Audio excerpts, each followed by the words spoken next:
Dobrý deň, dámy a páni. Dneska vám ukážem, aj poviem. Ja som už našiel uhlie, už mám tuto nejaké uhlie. Ja som musel výjsť von, to som vtedy trošku lavkoval, dokedy bolo ráno. A potom som trošku z toho uhlia naťažil, teda plastaky.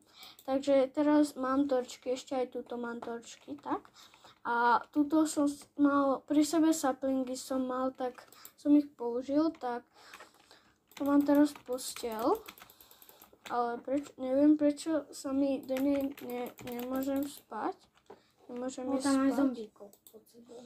Jej vlastne áno.